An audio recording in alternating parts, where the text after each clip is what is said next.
नमस्कार शिक्षार्थियों, मैं डॉक्टर किरण लता डंगवाल, शिक्षा शास्त्र विभाग, लखनऊ विश्वविद्यालय लखनऊ से NIOS के स्टूडियो में आपका स्वागत करती हूँ। आज कोर्स कोड 509 के अंतर्गत हम आपसे चर्चा करेंगे कि राजनीति विज्ञान में समाजशास्त्रियों द्वारा अपनाए जाने वाले उपागम और विधियाँ कौन सी हैं। राजनीति विज्ञान एक सामाजिक विज्ञान है जो सरकार और राजनीति के अध्ययन से संबंधित है।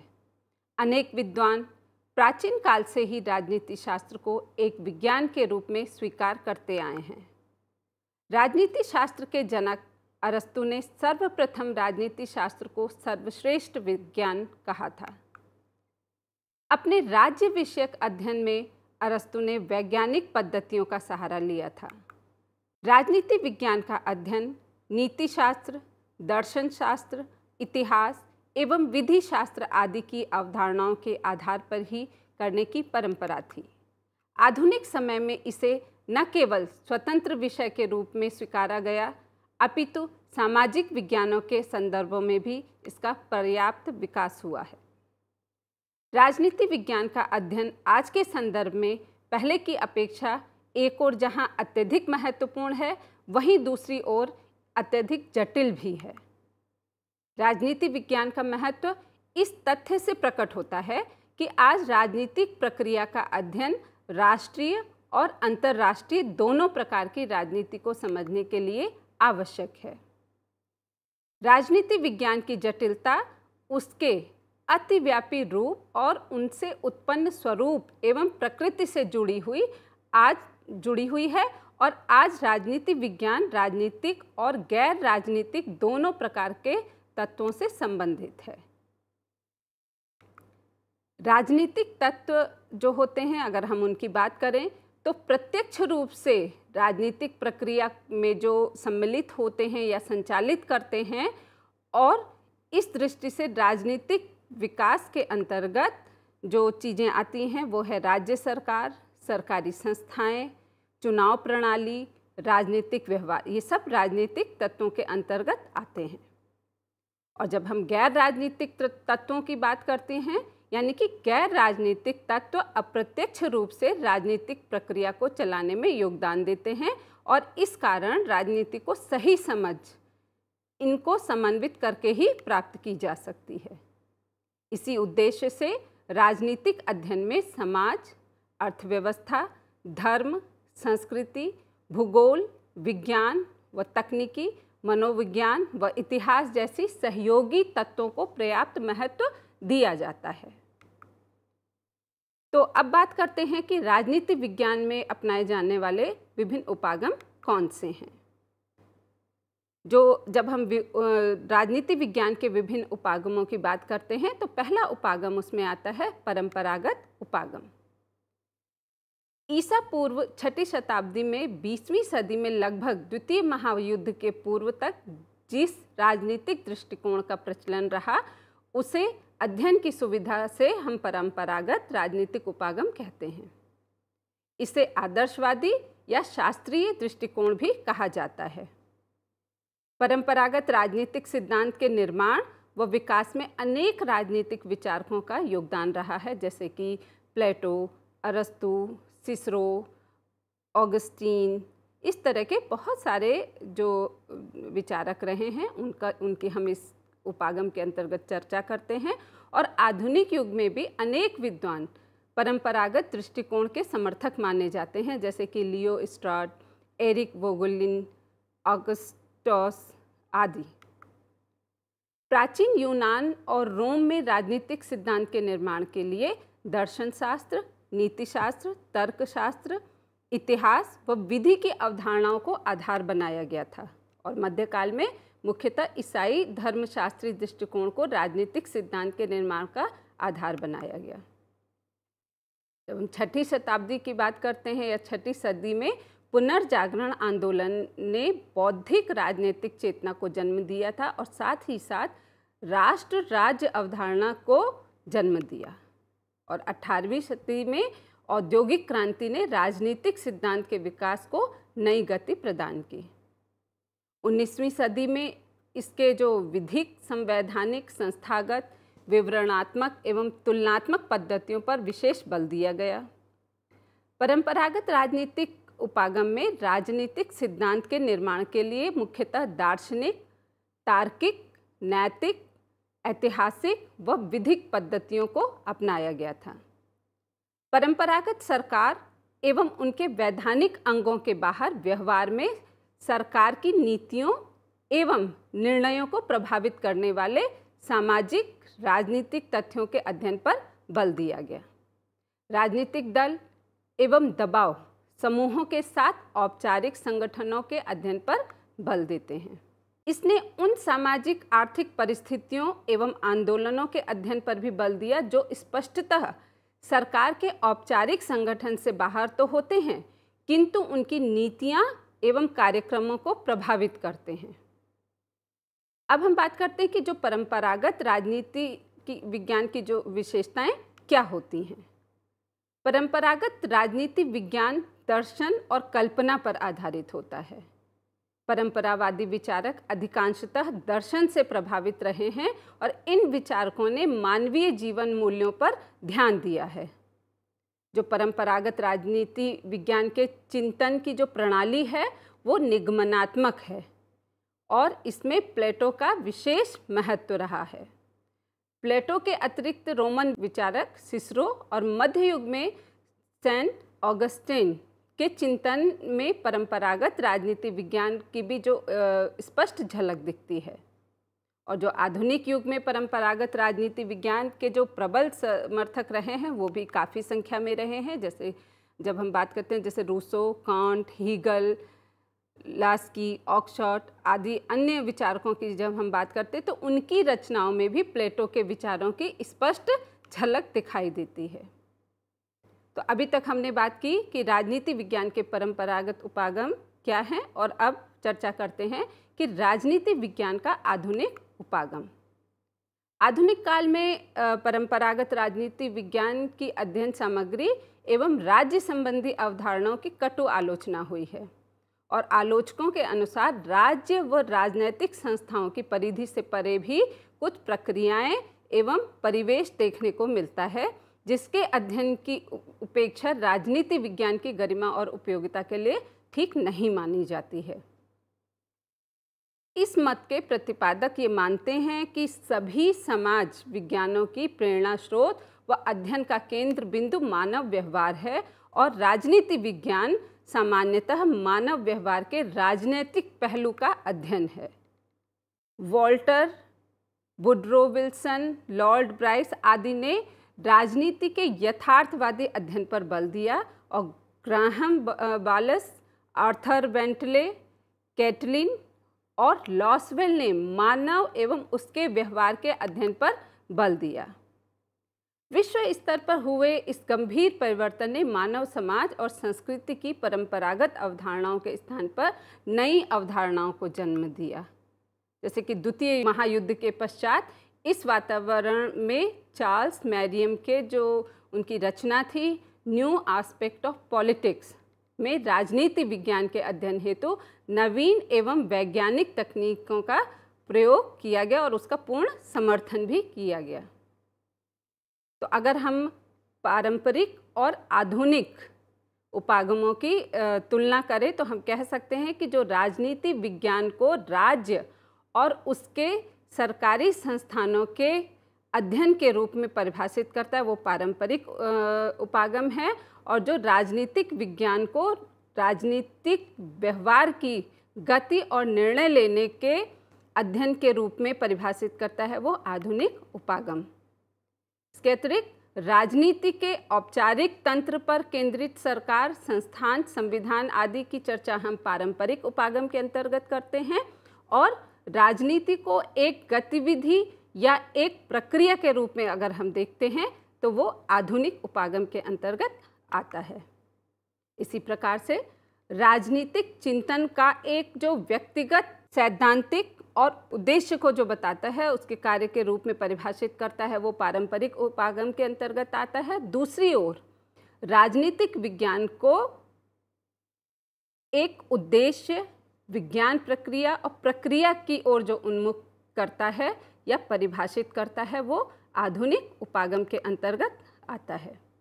इसी प्रकार से जो पारंपरिक उपागम है उसकी प्रकृति अधिक दार्शनिक होती है, जबकि आधुनिक उपागम की जो प्रकृति होती है वह अधिक विश्लेषणात्मक है। इसके अतिरिक्त यह राजनैतिक निगमन को, जो पारंपरिक उपागम की जब हम बात करते हैं तो ये राजनीतिक विज्ञान को गैर अवलोकन योग्य और जिसको हम कह सकते हैं कि मूल्य सहित विषय के रूप में देखता है। दूसरी ओर राजनीतिक विज्ञान को निरीक्षण योग्य और मूल्य मुक्त विषय के रूप में देखता है। तो इसी प्रकार से हम कई स्तरों पे पारंपरिक उपागम और आधुनिक उपागम की तुलना कर सकते हैं। फिर इसके पश्चात कुछ और भी उपागम की अगर हम चर्चा करें तो उसमें एक आता है दार्शनिक उपागम। दार्शनिक उपागम आमतौर पर विचार योग्य और प्रामाणिक है। ये उपागम अपने आप में ही एक विश्वकोश है। प्लेटो का रिपब्लिक, हॉब्स का लिविथन इत्यादि का उद्देश्य आदर्श राज्य की स्थिति नहीं, एक सार से दिखाने के लिए किया गया था और कई अन्य राजनीतिक दार्शनिकों ने तर्क संगत तर्क की सोच प्रक्रिया का उपयोग करते हुए राज्य, न्याय, कानून, स्वतंत्रता, लोकतंत्र इत्यादि की जो अवधारणाओं को स्पष्ट किया। फिर उन्होंने तर्क से इन राजनीतिक दार्शनिकों ने राजनीतिक व्यवहार सरकार के रूप में गैर सत्यापित जो स्वयं स्पष्ट निष्कर्ष थे उन तक वो पहुँचे थे। इसके पश्चात बात करते हैं जो संवैधानिक संस्थागत उपागम कि इसमें जो यह उपागम था अभी भी समकालीन राजनीति में एक प्रमुख उपागम है या दृष्टिकोण है। ये दृष्टिकोण राजनीति के औपचारिक तंत्र, सरकार, संस्थानों, निर्वाचन क्षेत्रों और राज्यों पर केंद्रित होता है। इस दृष्टिकोण के मुताबिक आसानी से सुलभ आधिकारिक स्रोतों और अभिलेखों के आधार पर संचालन और संगठनों के बीच संबंधों को नियंत्रित करने वाले कानूनी नियमों और सम्मेलनों का एक विवरण और विश्लेषण राजनीतिक सक्रियता के बारे में सामान्य निष्कर्ष निकालने के लिए मूल्यवान अंतर्दृष्टि प्रदान करता है। भारत में केंद्रीय और राज्य सरकारों और उनके बीच सामरिक संबंधों और कार्यकलापों का अध्ययन इसी दृष्टिकोण के माध्यम से बहुत आसानी से किया जा सकता है। अब हम चर्चा करते हैं व्यवहारगत उपागम की। राजनीति विज्ञान के क्षेत्र का अध्ययन करने के दृष्टिकोण के रूप में व्यवहार विज्ञान 1940 के दशक में उभरा और आज तक इस दृष्टिकोण पर राजनीतिक विज्ञान के क्षेत्र में प्रभुत्व है। परंपरागत दृष्टिकोण घटनाओं, संरचनाओं, विचारधाराओं, संस्थाओं इत्यादि पर ध्यान केंद्रित करते हैं, जबकि व्यवहारगत उपागम व्यक्तियों के व्यवहार या अपेक्षाकृत छोटे समूहों को विश्लेषण की मूल इकाई पर केंद्रित करता है। रॉबर्ट डाहल राजनीतिक विज्ञान में एक आंदोलन के रूप में व्यवहारवाद को स्पष्ट करते हैं, जो राजनीतिक कलाकारों के अवलोकन करने वाले व्यवहारों का विश्लेषण करने पर जोर देते हैं। यह दृष्टिकोण अनुभवी सत्यापन योग्य डेटा के आधार पर राजनीतिक व्यवहार को सारांशित भी करता है। इसके पश्चात एक अन्य जो उपागम है बहुत प्रचलित है, मनोवैज्ञानिक दृष्टिकोण या उपागम। ग्राहम वालेस की मानव प्रकृति में राजनीति के प्रकाशन के बाद राजनीति विज्ञान के क्षेत्र में मनोवैज्ञानिक दृष्टिकोण प्रभावी हो गया, जिसने राजनीति विज्ञान की सामाजिक मनोवैज्ञानिक नींव पर जोर दिया। इस दृष्टिकोण ने मनोवैज्ञानिक बलों के संदर्भ में राजनीतिक घटनाओं को परिभाषित किया और इस दृष्टिकोण का दावा है कि मनुष्य की राजनैतिक कार्यवाहियों को पूरी तरह से कारणों और तर्क संगतता से निर्देशित नहीं किया जा सकता, बल्कि उन्हें व्यक्तित्व, व्यवहार, गति इत्यादि जैसे मनोवैज्ञानिक कारकों द्वारा ही निर्देशित किया जा सकता है। जो कुछ चर्चा हमने अभी तक आपसे की विभिन्न उपागमों के बारे में, इसके अतिरिक्त एक तुलनात्मक उपागम, सिस्टम विश्लेषण उपागम, संरचनात्मक कार्यात्मक विश्लेषण उपागम आदि भी कुछ उपागम हैं जो कि हम राजनीति विज्ञान के अध्ययन के लिए उपयोग में लाते हैं, जो कि राजनीतिक व्यवहार और राजनीतिक घटनाओं का अध्ययन करने के लिए राजनीति विज्ञान के इस क्षेत्र में काफ़ी लोकप्रिय रहे हैं। अभी तक हमने आपसे विभिन्न राजनीति विज्ञान में उपयोग होने वाले विभिन्न उपागमों की बात की। अब चर्चा करते हैं कि राजनीति विज्ञान में अपनाए जाने वाली विभिन्न विधियां कौन सी हैं। शिक्षण विधि का तात्पर्य शिक्षार्थी को ज्ञान प्रदान करना या उसका एक तरीका, एक व्यवस्थित प्रक्रिया, तकनीकी या नियमों का एक सेट, अर्थात ये कक्षा के निर्देश के लिए उपयोग किए जाने वाले सामान्य सिद्धांतों, अध्यापन और प्रबंधन रणनीतियों को संदर्भित करता है। शिक्षण विधि से तात्पर्य शिक्षक द्वारा निर्देशित ऐसी क्रियाओं से है जिसके परिणाम स्वरूप छात्र सीखते हैं, और इस प्रकार शिक्षण विधि अनेक क्रियाओं का एक पुंज है जिसके परिणाम स्वरूप छात्र ज्ञानार्जन करता है। शिक्षण प्रक्रिया में होने के कारण इसमें कई सोपान होते हैं जो कि अलग अलग और भी विधियों में पाए जाते हैं।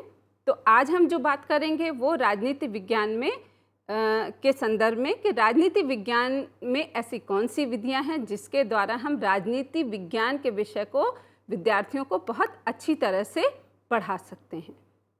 सामान्यतया नागरिक शास्त्र की कक्षाएं नीरस होती हैं क्योंकि इसमें जो विषय वस्तु है वो कई बार बहुत लंबे विषय वस्तु हो जाते हैं, जिसके कारण विद्यार्थियों को जो कुछ पढ़ाया जाता है वो उसको जल्दी भूल जाते हैं। तो हम कौन सी ऐसी विधियां अपनाएं कि ये बच्चों को जल्दी ग्राह्य बना सकें विषय वस्तु को, और जो इसको अतः अच्छी शिक्षण विधि को अपनाने के लिए कुछ बिंदुओं पर हमें ध्यान भी देना चाहिए कि क्योंकि एक शिक्षक जो होता है वो कक्षा में एक प्रेषक की तरह होता है और जो प्राप्तकर्ता होता है वो एक शिक्षार्थी होता है, और शिक्षण विधियां होती हैं जो माध्यम होती हैं कि किसी भी विषय वस्तु को अच्छी प्रकार से हम दूसरी तरफ कैसे जो प्राप्त करता है उस तक पहुंचाएं।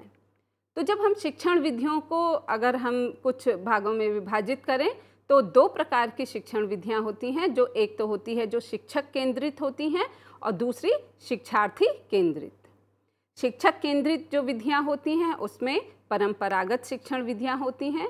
जैसे परंपरागत शिक्षण विधि के अंतर्गत पाठ्य पुस्तक विधि को रखा जाता है।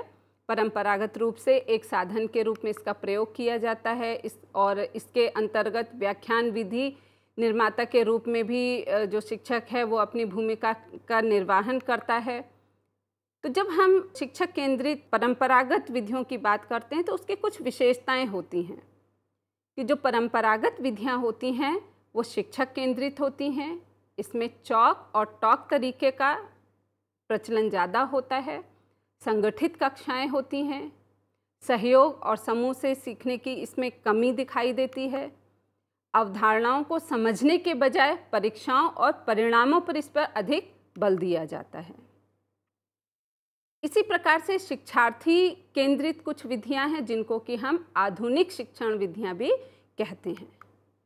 शिक्षार्थी केंद्रित विधियों को आधुनिक शिक्षण विधियां इसलिए कहा जाता है क्योंकि आधुनिक शिक्षा बालक को शिक्षा अथवा सीखने की प्रक्रिया में प्रमुख स्थान देती है और विद्यार्थी का समर्थन करती है।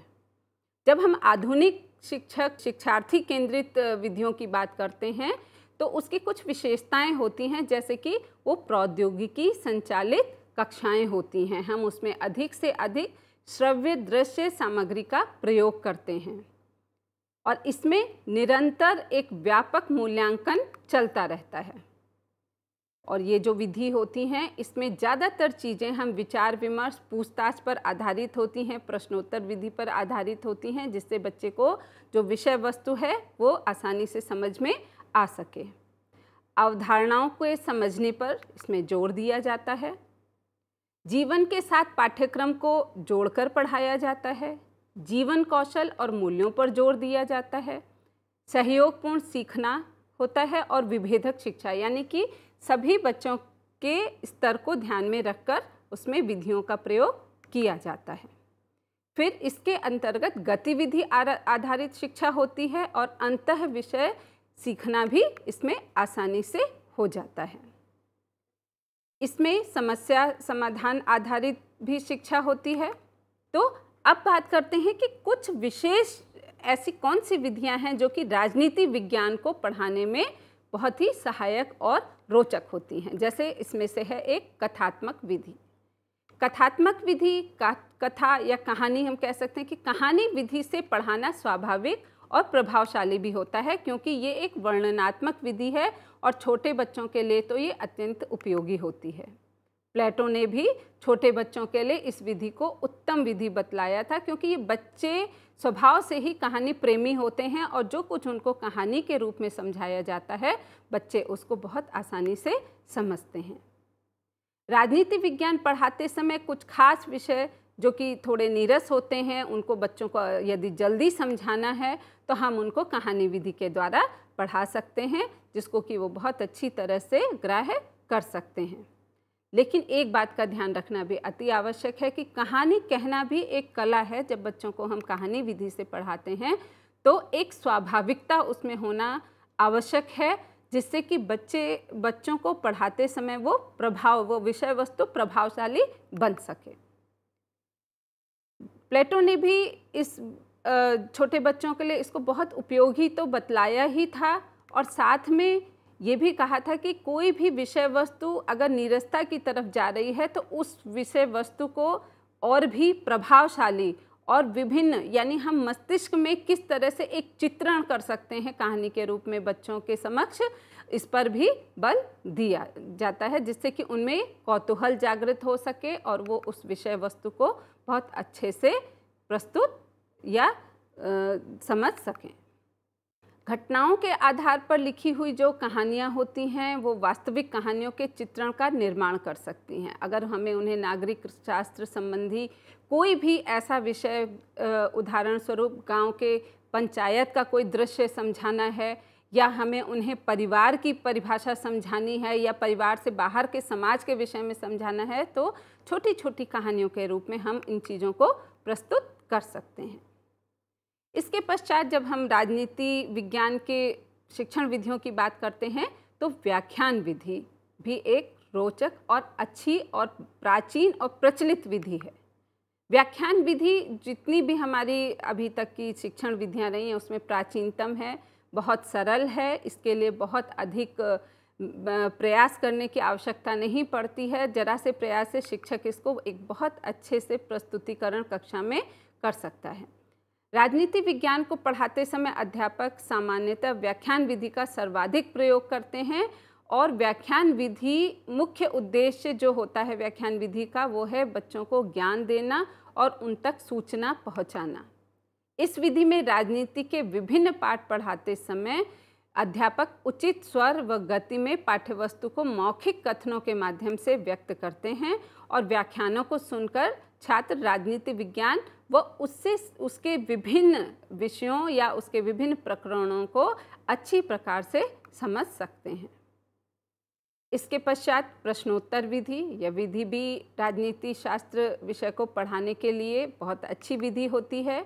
प्रश्नोत्तर तभी हम करते हैं कि जिस समय हमें बच्चों को एक प्रत्यक्ष रूप से विचार विमर्श में हम सम्मिलित न कर सकें या विचारों का आदान प्रदान, तो हम उनको कक्षा में प्रश्नोत्तर एक प्राविधि के रूप में भी प्रस्तुत कर सकते हैं और एक संपूर्ण विधि के रूप में भी इसका प्रयोग कर सकते हैं।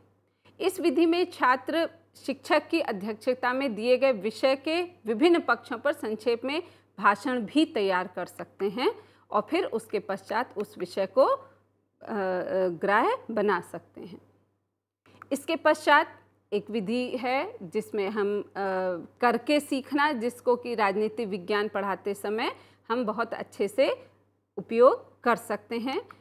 क्रिया करना बालक का एक स्वाभाविक गुण होता है। यदि उसको सिर्फ व्याख्यान के ही द्वारा पढ़ाएंगे तो हो सकता है बहुत से ऐसे संप्रत्यय होते हैं जो कि बालक नहीं समझ सकता है। अतः जो भी शिक्षा प्रदान की जाए वह क्रिया के द्वारा प्रदान की जाए, और इस विधि को क्रिया द्वारा सीखना भी कहते हैं।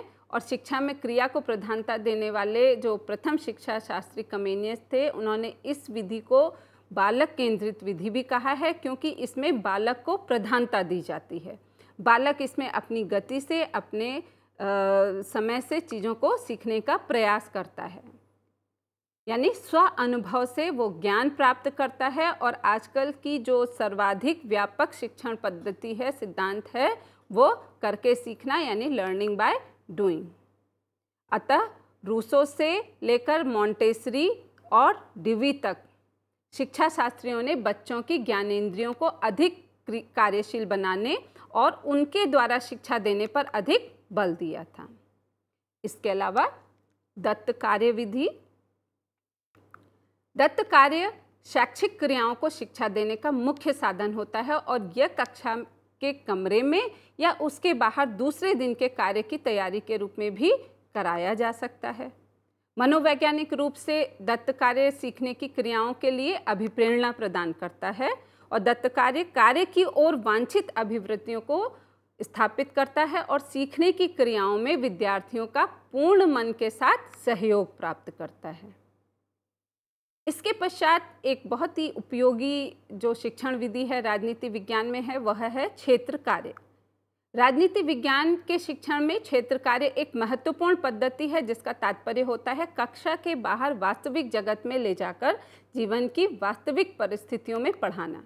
इस विधि के अंतर्गत वास्तविक परिस्थितियों में जो संबंधित आधार सामग्री को इकट्ठा किया जाता है, फिर उसका विश्लेषण करते हैं और उसके बारे में जानकारी ली जाती है। इसका उदाहरण के स्वरूप यदि हमें गांव की पंचायत के विषय में उनको समझाना है तो हम ग्राम पंचायत का जो वास्तविक दृश्य होता है हम वहां ले जाकर उनसे उनको उस कार्य में सहभागिता कराकर उस स्थिति का ज्ञान करा सकते हैं। इसके अतिरिक्त कंप्यूटर चालित शिक्षण विधि यानी कंप्यूटर के द्वारा हम बहुत सारी ऐसे कंसेप्ट, ऐसे जो संप्रत्यय हैं राजनीति विज्ञान के जो बच्चे आसानी से नहीं समझ पाते हैं, उनके द्वारा भी हम बच्चों को अनुदेशन दे सकते हैं, सिखा सकते हैं। इसके अतिरिक्त पर्यटन विधि जो भी एक बहुत राजनीति विज्ञान के संदर्भ में बहुत ही उपयोगी विधि है। पर्यटन विधि में छात्रों को चार दीवारी के नियंत्रण में न रखकर उनको स्थान स्थान घुमाकर प्रत्यक्ष ज्ञान दिया जा सकता है और पर्यटन के द्वारा बच्चे स्वयं प्रत्यक्ष अनुभव प्राप्त करने का उन्हें अवसर प्रदान किया जाता है। इसके अलावा अवलोकन विधि, बहुत सारी चीज़ें जो वास्तविक ज्ञान जो कि बताया कि अगर उन्हें हमें समाज के विभिन्न अंगों के बारे में बताना है या किसी प्रणाली के विषय में पढ़ाना है तो अवलोकन विधि में निरीक्षण करने की प्रक्रिया को अधिक व्यवस्थित, सबल व प्रभावी बनाने का प्रयास किया जाता है और इस विधि में छात्र स्वयं निरीक्षण कर वास्तविक ज्ञान को प्राप्त करता है। इस विधि द्वारा प्राप्त ज्ञान स्थायी और स्पष्ट होता है। तो इस प्रकार से आज हमने आपके साथ चर्चा की कि राजनीति विज्ञान के अध्यापन में कौन से ऐसे उपागम हैं और कौन सी शिक्षण विधियां हैं जो उपयोगी होती हैं। इसी के साथ आज की चर्चा समाप्त करते हैं। धन्यवाद।